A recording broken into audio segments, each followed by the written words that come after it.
Good morning all of you. आज हम लोग स्टार्ट करेंगे एक्सरसाइज 12 का क्वेश्चन नंबर 19। क्वेश्चन नंबर 19 में दिया हुआ है एक कमरे की फर्श का आकार 4 मीटर 83 सेंटीमीटर गुना 3 मीटर 78 सेंटीमीटर है। इस पर समान माप के वर्गाकार टाइल बिछाने हैं। आकार में सबसे बड़े वर्गाकार टाइल की माप क्या होगी जिससे कि टाइल को बिना काटे ही फर्श पूरा ढक सके। फिर आवश्यक ऐसे टाइल की संख्या भी निकालें। कमरा है, उसके फर्श का आकार हमारा इतना मीटर लंबा, उसका चौड़ाई इतना दिया हुआ है। अब पूछा गया हमसे इस पे हमें समान माप का वर्गाकार टाइल बिछाने हैं और आकार में सबसे बड़े वर्गाकार टाइल की माप क्या होगी। यहाँ पे सबसे बड़ी कहा गया है, तो बड़ी कहा गया इसीलिए हम लोग लंबाई और चौड़ाई का मौसा निकाल यानी कि महत्तम समावर्तक निकाल देंगे। तो हमारा सबसे बड़ी वर्गाकार टाइल की माप आ जाएगी। हमें कितने टाइल की आवश्यकता पड़ेगी वो भी हमें यहाँ पे निकालना है, तो चलिए निकालते हैं। तो लंबाई हमारा दिया हुआ है 4 मीटर 83 सेंटीमीटर। तब देखिए ये मीटर में हमारा और ये सेंटीमीटर में है, तो इसे भी हम लोग सेंटीमीटर में कन्वर्ट कर देंगे। तो मीटर को सेंटीमीटर में बदलने के लिए हम लोग 100 से गुना करते हैं, तो ये हो जाएगा 4 इंटू 100 प्लस 83 सेंटीमीटर। तो ये हो जाएगा हमारा 400 प्लस 83, ये हो जाएगा हमारा 483 सेंटीमीटर, यानी कि लंबाई हो जाएगा हमारा 483 सेंटीमीटर। इसी तरह हम लोग चौड़ाई निकाल लेते हैं। चौड़ाई बराबर हमारा दिया हुआ है 3 metre 78 centimetre. 3 metre plus 78 centimetre, तो इसे भी हम लोग सेंटीमीटर में कन्वर्ट कर लेते हैं। तो ये हो जाएगा हमारा 3 इंटू 100 प्लस 78, ये हो जाएगा हमारा 378 सेंटीमीटर। तो हमारा लंबाई इतना दिया हुआ और चौड़ाई इतना, तब इन दोनों का हम लोग महत्तम समावर्तक निकाल लेते हैं। तो लंबाई और चौड़ाई का हम अगर महत्तम समावर्तक निकाल लेंगे तो हमें सबसे बड़े वर्ग का टाइल की माप पता चल जाएगा। तो चलिए इसका महत्तम समावर्तक निकालते हैं।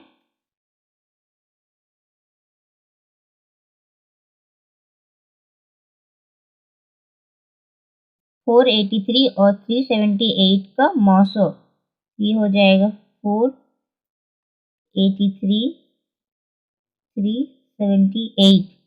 हम लोग पहले इसे 1 बार में करेंगे, तो ये 378 से माइनस करने के बाद आ जाएगा हमारा 105। फिर ऐसे हम लोग करेंगे 378 को, ये हो जाएगा हमारा 3 बार में 315। इसे माइनस करेंगे तो हमारा आ जाएगा 63। तो 63 को 105 से डिवाइड करेंगे तो ये हो जाएगा हमारा 1 बार में 63। इसे माइनस करेंगे हमारा आ जाएगा 42। 42 को फिर 63 से डिवाइड करेंगे तो ये हो जाएगा 1 बार में 42।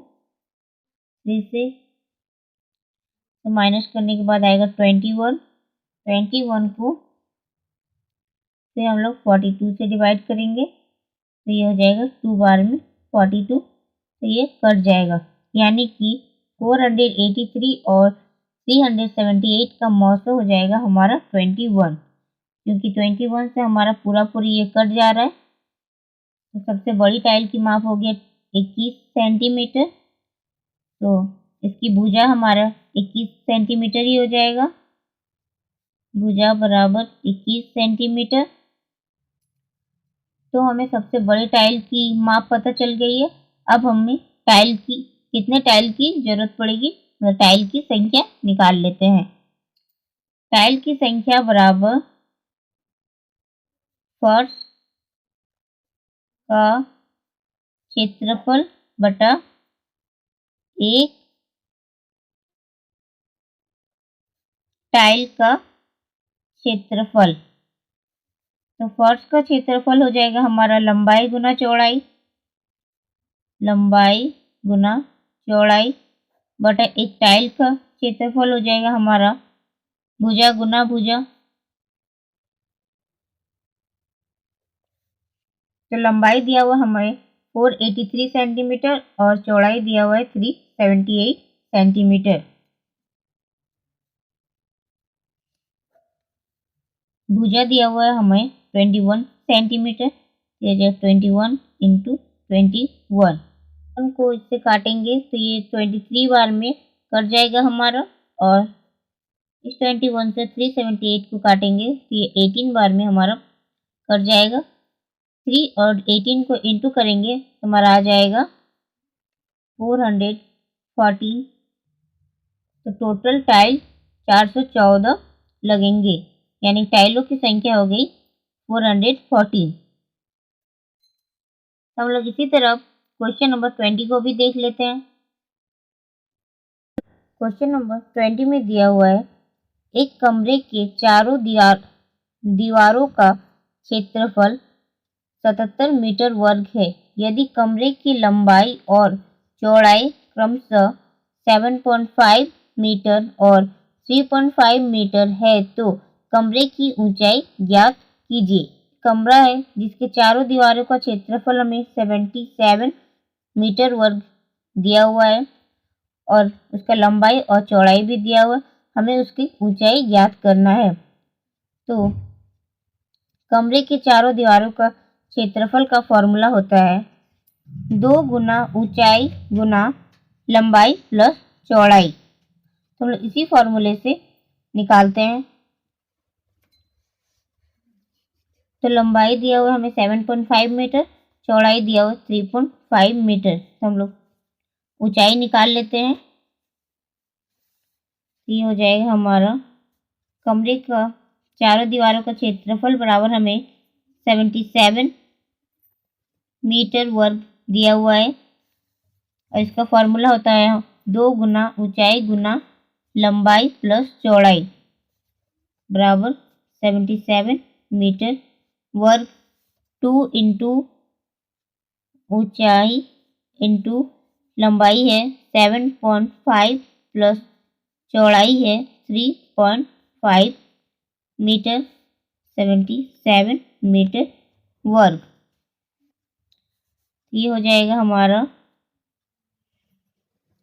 ऊंचाई बराबर, इन दोनों को ऐड कर देंगे और क्रॉस मल्टीप्लाई हो जाएगा 77 बाय 2 इंटू इन दोनों को ऐड करेंगे तो आ जाएगा हमारा 11 से 77 7 बार में कट जाएगा तो ये आ गया हमारा 7/2। ऊंचाई हो गया हमारा 7/2। जब हम लोग इसे डिवाइड करेंगे तो हमारा आ जाएगा 3.5 मीटर, यानी कि ऊंचाई हो गया हमारा 3.5 मीटर। क्वेश्चन में हमसे कमरे की ऊंचाई ज्ञात करने के लिए कहा गया था, तो ऊंचाई निकल गया इसका 3.5 मीटर। क्वेश्चन नंबर 21 में दिया हुआ है एक कमरे की चारों दीवारों का क्षेत्रफल 120 मीटर वर्ग है। यदि कमरे की लंबाई चौड़ाई का 2 गुना हो और कमरे की ऊंचाई 4 मीटर हो तो फर्श का क्षेत्रफल निकालिए। हमें एक कमरे के चारों दीवारों का क्षेत्रफल दिया हुआ है और बोला गया लंबाई चौड़ाई का 2 गुना है और कमरे की ऊंचाई 4 मीटर है, तो हमें फर्श का क्षेत्रफल निकालने के लिए कहा गया है। तो चलिए निकालते हैं। मान लेते हैं चौड़ाई है हमारा x, तो लंबाई हो जाएगा हमारा 2x, क्योंकि बोला गया है लंबाई चौड़ाई का 2 गुना है, तो इसीलिए चौड़ाई अगर हमारा x है तो लंबाई हो गया 2x और ऊंचाई दिया हुआ है हमारा 4 मीटर। दिया हुआ है कमरे के चारों दीवारों का क्षेत्रफल, चारों दीवारों का क्षेत्रफल 120 मीटर वर्ग, तो इसका फॉर्मूला होता है 2 इंटू ऊंचाई गुना लंबाई प्लस चौड़ाई बराबर 120 मीटर वर्ग। तो हम लोग इसे सॉल्व करते हैं, ये हो जाएगा 2 गुना ऊंचाई दिया हुआ है 4 गुना लंबाई हो गया हमारा 2x प्लस चौड़ाई हो गया हमारा x बराबर 120 मीटर वर्ग। तो ये हो जाएगा हमारा 8 गुना 2x प्लस x हो जाएगा हमारा 3x बराबर 120 मीटर वर्ग। तो ये हो जाएगा x बराबर 120/8 गुना 3। तो ये हो जाएगा हमारा 3 4 12 यानी 40 5 यानी कि आ गया 5। x इक्वल टू हो गया हमारा 5। तो चौड़ाई हो गया हमारा 5 और लंबाई हो गया हमारा 2 × 5। तो ये हो गया हमारा 10। तो लंबाई हो गया हमारा 10 और चौड़ाई हो गया हमारा 5। तो अब हमें फर्श का क्षेत्रफल निकालने के लिए कहा गया है। तो कमरे का जो लंबाई है और चौड़ाई वही हमारा फर्श का भी हो जाएगा। तो फर्श का क्षेत्रफल बराबर लंबाई गुना चौड़ाई। तो लंबाई हो गया हमारा 10 × चौड़ाई हो गया हमारा 5। तो ये हो गया हमारा 50 मीटर वर्ग, यानी कि फर्श का क्षेत्रफल हो गया हमारा 50 मीटर वर्ग। एक बार हम लोग फिर से समझते हैं। देखिए, कमरे के चारों दीवारों का क्षेत्रफल हमें 120 मीटर वर्ग दिया हुआ था और लंबाई बोला गया था कमरे की लंबाई चौड़ाई का 2 गुना है। तो लंबाई चौड़ाई अगर हमारा x है तो लंबाई हमारा 2x हो गया और कमरे की ऊंचाई 4 मीटर दिया हुआ है। तो हमें फर्श का क्षेत्रफल निकालना है। तो चारों दीवारों का क्षेत्रफल बराबर 120 मीटर वर्ग हो गया। तो इसका फॉर्मूला होता है 2 गुना ऊंचाई गुना लंबाई प्लस चौड़ाई बराबर 120। तो 2 गुना ऊंचाई दिया हुआ था हमें 4 गुना लंबाई था हमारा 2x और चौड़ाई था हमारे पास x बराबर 120। तो ये हो गया 4 दूनी 8 गुना इन दोनों का ऐड किया तो ये हो गया 3x बराबर 120। फिर हमने क्रॉस मल्टीप्लाई कर दिया तो x बराबर 120, ये नीचे आ गया 8 गुना 3। पहले हमने 3 से काटा तो 40 बार में 120 कट गया, फिर 8 से 40 को काटा तो 5 आए, x बराबर आ गया हमारा 5। तो आ गया हमारा x बराबर 5। तो दीवारों का जो ऊंचाई और चौड़ाई होगा वही हमारा फर्श का भी होगा। तो उसी तरह हम लोग फर्श का क्षेत्रफल बराबर लंबाई गुना चौड़ाई कर दिए। तो लंबाई हमारे पास 10 आ गया था और चौड़ाई आ गया था हमारा 5। तो इन दोनों के ऐड किए तो हमारा आ गया 50 मीटर वर्ग, यानी कि इसका आंसर हो गया 50 मीटर वर्ग। तो इसी तरह हम लोग क्वेश्चन नंबर 22 को भी देख लेते हैं। क्वेश्चन नंबर 22 में दिया हुआ है एक तार आयत के रूप में मोड़ी हुई है। इस आयत की लंबाई और चौड़ाई क्रमशः 25 सेंटीमीटर और 17 सेंटीमीटर है। अब उसी तार को एक वर्ग के आकार में मोड़ दिया गया है। वर्ग की प्रत्येक भुजा की लंबाई ज्ञात कीजिए। तार की कौन से आकार का अधिक क्षेत्रफल होगा। तो एक तार है जिसे आयत के रूप में मोड़ी हुई है और उसका लंबाई और चौड़ाई 25 सेंटीमीटर और 17 सेंटीमीटर है। के बाद उसी तार को एक वर्ग के रूप में मोड़ दिया जाता है। तो वर्ग की प्रत्येक भुजा की लंबाई निकालने के लिए कहा गया है और तार के कौन से आकार का क्षेत्रफल अधिक होगा वो निकालने के लिए कहा गया है। तो चलिए निकालते हैं। आयत का लंबाई दिया हुआ हमें 25 सेंटीमीटर और चौड़ाई दिया हुआ है 17 सेंटीमीटर। तो इसी तरह हम लोग आयत का परिमाप निकाल लेंगे। तो आयत का परिमाप जो होगा वर्ग का भी परिमाप वही होगा, क्योंकि उसी तार से तो हमारा वर्ग बनाया गया है। तो भले क्षेत्रफल अलग अलग होगा लेकिन परिमाप तो एक ही होगा, चाहे वो वर्ग हो चाहे वृत्त हो, क्योंकि तार तो उतना ही रह रहा है तो परिमाप भी हमारा वही हो जाएगा। तो इसीलिए वर्ग का परिमाप बराबर आयत का परिमाप।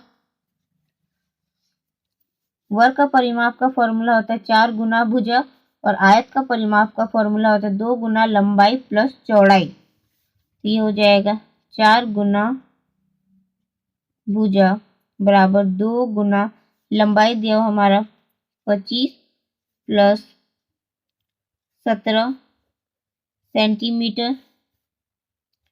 तो ये हो गया 4 गुना भुजा बराबर 2 गुना 42 भुजा बराबर ये हो गया हमारा 42 गुना 2/4। 2 दूनी 4 और 2 कट गया और ये 2 दूनी 4 2 एकम 2 देखिए 21